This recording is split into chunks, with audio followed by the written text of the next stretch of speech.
Gas सिलेंडरच्या तुटवड्याचा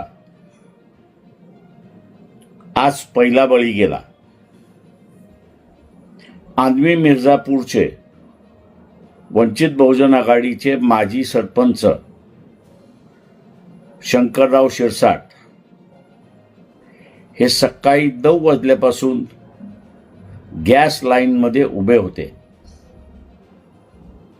दुपारी 1-1:30च्या दरम्यान त्यांना चक्कर आली आणि त्याचमध्ये त्यांचं निधन झालं।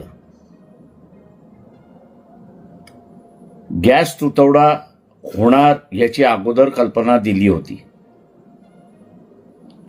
शासनाने नियोजन व्यवस्थित केलं असतं तर कदाचित माजी सरपंच शंकरराव शिरसाट यांचा जीव वाचला असता।